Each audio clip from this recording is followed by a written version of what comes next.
Wow, wow, wow. Hits keep on coming. Pete Carroll, as he's doing his press conference that says he's stepping down and out at Seattle, the news breaks that Nick Saban has retired. Incredible run, 17 years at Alabama, uh, 6 national championships, an absolute just brute superpower, everything you could possibly, 7 national championships, sorry, 6 at Alabama. Um, just an absolute superstar in every way when it came to the dean of coaching in college football, loses to Jim Harbaugh and retires. Immediately, you start thinking about who's going to replace him. And there's nobody who's too good to be on the list. The top of the list would have to be, it has been for several years. I think Dabo Sweeney is number one on that list, and Lane Kiffin might be number two on that list. You know, the funny thing about Dabo is he's been around us, college football. Pardon me, my voice. Got to keep the hot drinks flowing. But he's been around so long and won so much that it feels, I think, sometimes like Dabo is older than he is. Dabo is 54 years old, relatively young man. He played at Alabama. He started his coaching career at Alabama. In fact, Dabo Sweeney's only coached at two places in his career: Alabama from 93 to 2000, and then Clemson from 03 to 2009. Actually, so there's a little hole in there. What did he do from oh, he sat out the 01 season. Oh, so we got some Alabama payments. Worked of the Birmingham-based AIG Baker Real Estate. They offered him a job from April 01 to February 2003. I did not know this about Dabo. Dabo didn't coach and worked on real estate development projects in Alabama. Pretty incredible, actually. I did not know that about Dabo. So you're talking about a guy with an established resume. How hard would it be to follow Nick? It's going to be incredibly hard. And Dabo knows winning. Dabo also knows high expectations. Um, they went 9-4 this year. That was unacceptable. That was his third worst year in whatever 15 years at Clemson was 9-4, third worst. He won 11 games the year before, was not acceptable. He won 10 games the year before, including the Cheez-It Bowl, was not acceptable. So on one hand, you look at Dabo and go, wait a second. 3 years ago, he was the obvious no-brainer. Now, has he been surpassed in the modern game? We know he hates the portal era, the NIL era, like all of that stuff. When I say he hates it, I just mean he has expressed discomfort with the modern era college football. Contrast that with Harbaugh, who has spent every press conference he does saying, pay the players, pay the players, pay the players. So if you want somebody who feels like they have fully embraced, and he's made a real effort to say, I have fully embraced what is next in college football, that somebody is Lane Kiffin. Now, Lane's been there. Jimmy Sexton, same agent as Nick, knows the lay of the land, knows the people, I think most people around college football, I spent a lot of time around college football. Most people around college football think that he has kind of maxed out Ole Miss, that you're not going to win a national championship. You're not going to win the SEC. There are some people that think Lane agrees with that Lane feels that way. There were some low-key rumors before Oregon hired Dan Lanning that Lane Kiffin wanted that job, which makes sense. Oregon's a better job than Ole Miss. At the time, had a clearer path to the college football playoff, more money, better recruiting, like all these things made sense. Not interested. So, Lane is going to want this job.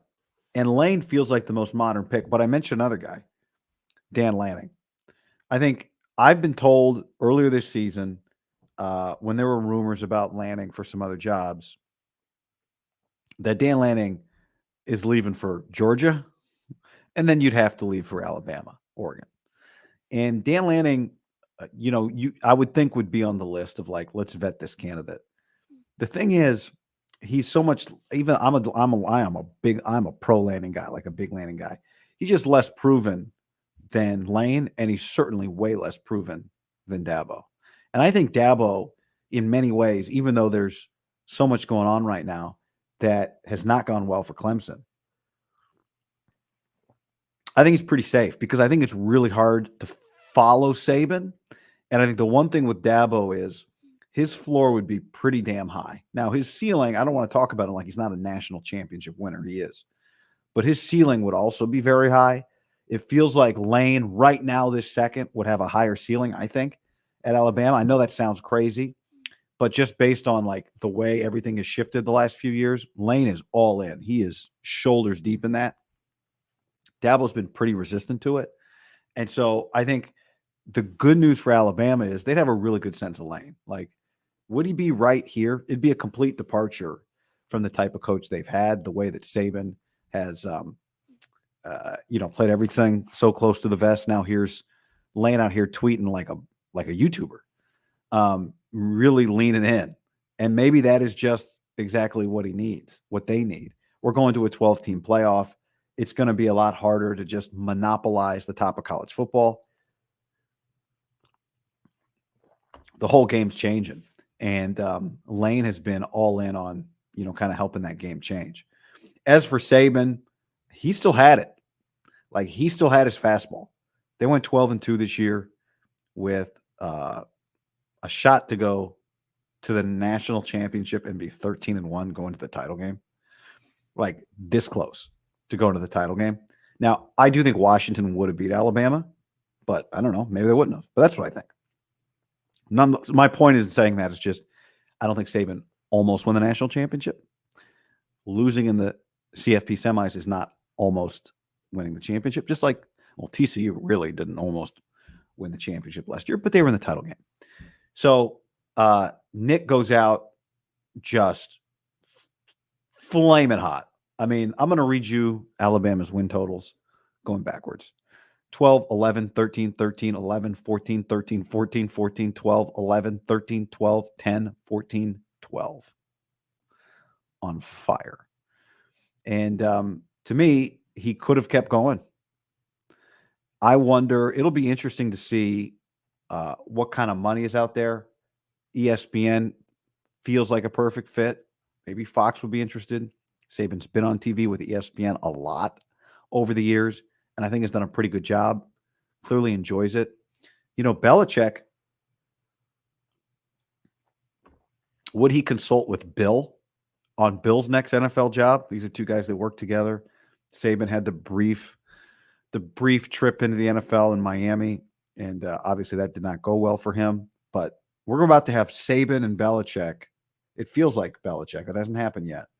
Saban and Belichick available at the same time. Now, Nick's retired, so available to who? Available to a television network or available to a football team? And Pete Carroll? I think college football stands to really lose here if Jim Harbaugh leaves Michigan. Harbaugh and Saban are not only the two biggest stars in college football, they are two of the biggest stars in football, period, and in American sports. And the coaches really drive the narratives and the story. Narratives has, I don't like the word narratives because it almost sounds like it's like manufactured fake. The coaches really drive the storylines in college athletics because they're the ones that stick around, right? The players, even if you play in one place for 3 years, you're gone. Saban's there for 2 decades, right? So Nick, the players change and Nick stays the same. Losing Saban and losing Harbaugh is a huge deal. Now, what college football has going for it is the 12-team playoff next year. The 12-team playoff, maybe you've heard me say this, is going to begin before Thanksgiving. This is how long it's going to go. It's going to begin before Thanksgiving. And next year, for example, it'll begin before Thanksgiving. It will end on January 20th. So, as a point of reference, January 20th this year is the second weekend of the NFL playoffs. So we're over a week away from the national championship game, and we would have been playing it since before Thanksgiving. The college football playoff, and I mean this in a good way, is going to be exhausting next year. I mean, it is going to go forever, and they're going to have the first round is going to be home games for teams. So it's going to be a great event, and it's going to get a lot of eyeballs, and it's going to do great for ratings. But Saban is a main character. I said this about Pete Carroll earlier today. Saban has been the main character in college football now for 2 decades. The main character. All right. They are losing their main character. Harbaugh has become one of the main characters. So that's a big deal for college football. Who steps up? Who comes next? Deion Sanders, Coach Prime. Deion, absolutely. But he's got to win. I mean, these guys, Jim just won the national championship. Saban won 7 national championships. A long way to go. Jimmy Harbs to Alabama. Fascinating. I don't know why he would do that. He just won the national championship at Michigan, his alma mater. He's getting an M tattooed on his arm. No reason for him to do that. So, no. If he's going to leave, though, maybe the NFL. And then somebody here said, Jonas says, DeBoer to Alabama or Michigan when Jim leaves for the NFL. I think DeBoer is a candidate at Michigan for sure. Sharon Moore, their offensive coordinator, their O-line coach who coached in place of Harbaugh this year, I think he's probably number 1 on their list. If you told me Harbaugh leaves, I would put the odds at him number 1. But I think DeBoer would be like number 2 on that list. I think DeBoer really fits Michigan, similar to UW, like legit, like sweet academic institution, great college town. But the difference is that Michigan has more money, a lot more money. And they could pay DeBoer more, and more so, they could commit more to football. Now, maybe Washington's prepared. I mean, they just went to the title game. Maybe they're prepared to start to match all that stuff. We're about to find out. Kalen DeBoer's agent is Jimmy Sexton. Same agent as Nick Saban. Same agent as Lane Kiffin. Like, as any of you that follow college football know, that is the power broker. That is the guy. So he's right in the mix. DeBoer will be right in the mix. If for nothing else, leverage. Robin says, how about this for a hot take? Harbaugh goes to be the head coach of the Seahawks so he can stick it to the Yorks. I think Jim would be 100% down for that. I said that earlier today. So Robin, you are on the same page there. I'd be surprised if John Schneider, who had a front row seat to see how difficult it was for the Niners to maintain, they've had a lot of stability, right? Well over a decade of stability with Pete. Jim is a winner. Usually teams that are around, I think the teams that are interested in Harbaugh are desperate. That's generally what happens. Right now, John Schneider, he's got a Super Bowl ring. He's got another NFC championship banner. He just took a team that traded Russell Wilson, rolled it back and won 9 games this year and almost made the playoffs. He probably thinks he's close, needs a quarterback. Maybe they draft one this year. They're drafting 16th. I don't think he thinks they've got to swing for the fences with their head coach. He'd rather do it his way. I don't blame him, but I think they'd rather do it their way than bring Jim in when they feel like they're halfway there. Now, they're the coach and the quarterback away. So that's a long way from halfway. But I'd be surprised. I'd be impressed. I think it'd be bold. In the same way that it'd be bold in Dallas, in the same way that it'd be bold in Philly to hire Harbaugh. But I don't think I don't think it makes sense for Seattle. I think it makes a ton of sense for Jim.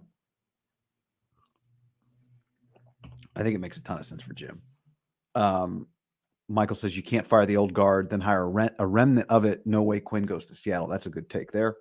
I agree with that. That's a good take. Good take there, Michael. As for Nick, I think we're going to see him on television. I think him and McAfee, maybe he replaces Rodgers. He doesn't replace. He already does a McAfee spot. So if you told me game day was now like Herbie, McAfee, Saban, and Saban takes the Lee Corso spot, I could see that. And Desmond, obviously. But I could see Nick might, if I had to bet right now, I'd say Nick is replacing Lee Corso on College Game Day for a lot of money. Big Noon, Fox's pregame show has made up a ton of ground, not just because of the pregame, which is good, but also because they took advantage of that noon Eastern, 9 a.m. Pacific time slot, and they hit a home run. I mean, I think people wondered whether or not that would work for Fox Television, and it's worked. So I think ESPN, they took a big swing when they went to McAfee. There have been debates about whether it's worked or not. I think I think it's debatable. I think it's worked. He's made them more relevant, and that's saying something because they're relevant. Right? Whatever you want to say, they're relevant. But College Game Day, I think, could use a little more specificity, and Saban would bring. They got Urban Meyer over on Big Noon. Saban would invest his time. He'd be very good at it. He's been good at it. He's done it. He's tried it. So that'd be my guess right now. That'd be my guess. My guess right now is Saban is going to ESPN for College Game Day.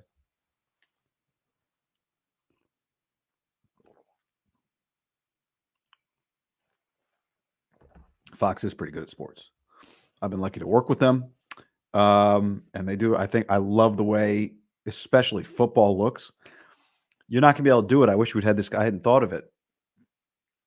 And I think ESPN does a great job on college football too. Like the biggest shows, right? So like your Klatt, Gus Johnson, your Herb Street, Chris Fowler, like they had like 85, at least I think 85 cameras for the national championship game the other day.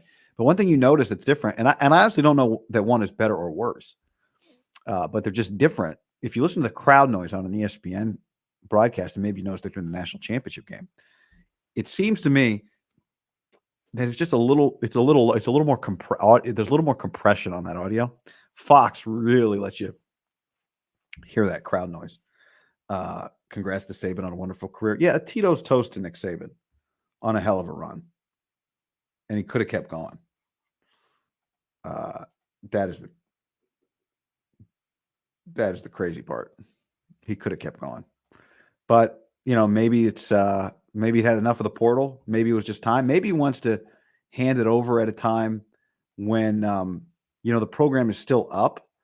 I think part of a coach's legacy is anybody's legacy in anything is, Saban leaves Alabama much better than he found it. There's no question.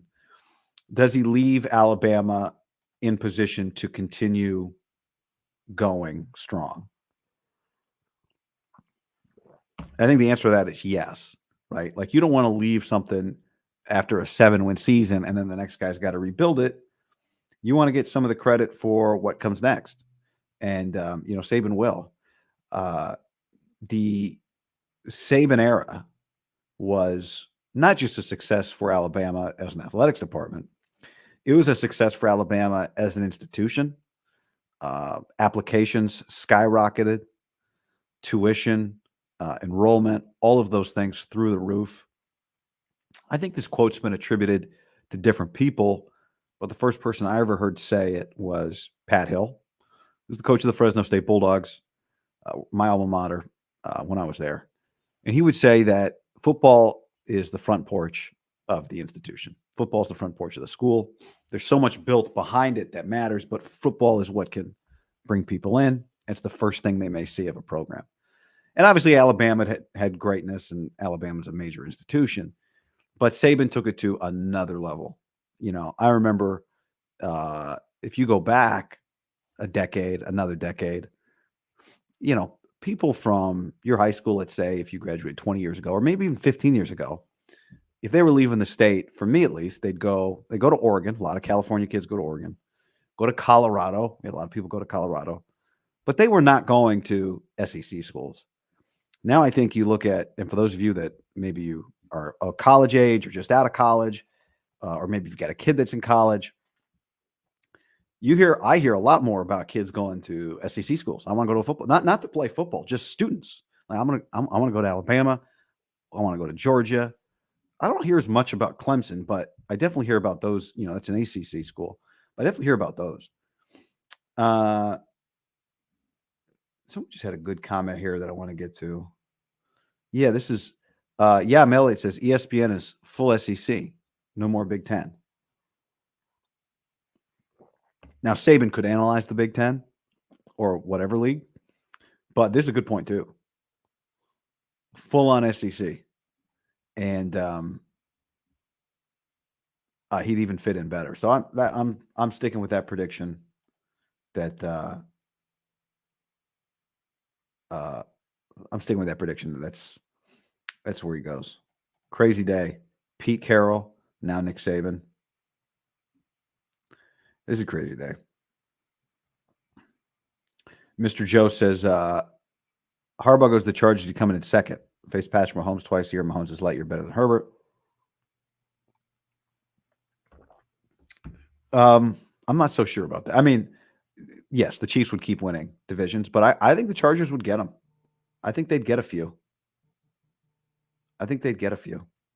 So Bryant says Jimbo Fisher is somehow going to fall up into the Alabama job.